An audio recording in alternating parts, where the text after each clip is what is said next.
Hello everyone, wanted to shoot a video today about four-sided die.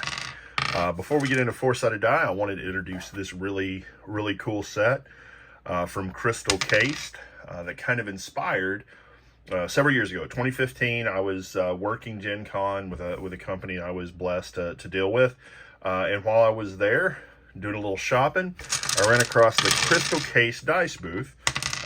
They typically do the collected set that they give away or they sell at the show, and so I picked up, not this set, this is a set I had to replace them with because I couldn't find my Crystal Caste sets, but these are crystal dice. For example, that's your D8, right? So I rolled a 5. I think some of these are pretty easy to read, and then some of them are a little harder. You roll out your 20-sider there, and there may be confusion. I rolled a 3. That's what's up. So, but if I'm a player, I might say, hey, I rolled a 19 there. So, I love the Crystal Caste dice. In general, I love their D4s specifically. I think that's a really clean rolling 4, right? You can really easily see the up face of that D4.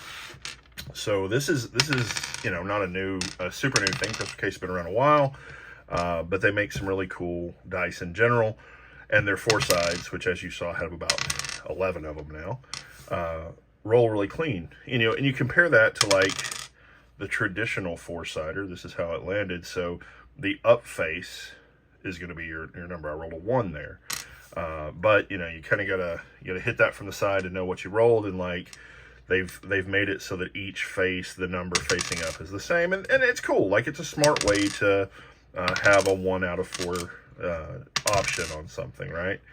But these are caltrops. Don't ever step on them. It really sucks. This is historically like what Chessex makes. This happens to be a roll for initiative die. And the great thing that Roll for Initiative did, and one of the reasons I've been a big fan of Roll for Initiative, is they make a slightly bigger die and these arched D4s. So the arched D4s work very similar to the Crystal Caste die. It's got a really clean up face for the D4s.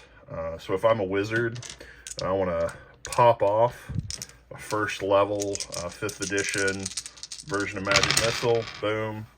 I can really quickly work out my 11 points of damage. So traditional D4, arched D4, Crystal Caste D4, and then I got to really shout out Kraken.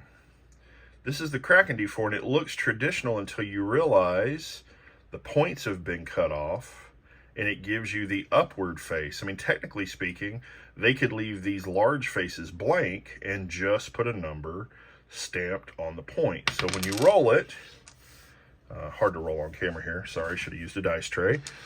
When you roll that D4, you know what you rolled. I got a 1 there. Really simple. You can kind of stick in that traditional D4 style, but you get a better result. So, show all the different styles of D4s that I've seen. Now, there are some companies like Super Poly Hero that have some really unique things like daggers that do D4s. I may do a video on them down the road. But my question for you guys who are watching these videos, like, what D4 do you like best? Do you need to go to crystalcaste.com and order you up a bunch of Crystal Caste dice? Do you need the Roll for Initiative arched D4s, which is really cool? Has Kraken made the awesome innovation there with or are the old caltrops the worst thing to step on, even worse than a Lego, a missing D4? Is this the one true answer to D4? So I don't know, drop your opinions in the comments. Certainly appreciate you watching. Share it with your friends.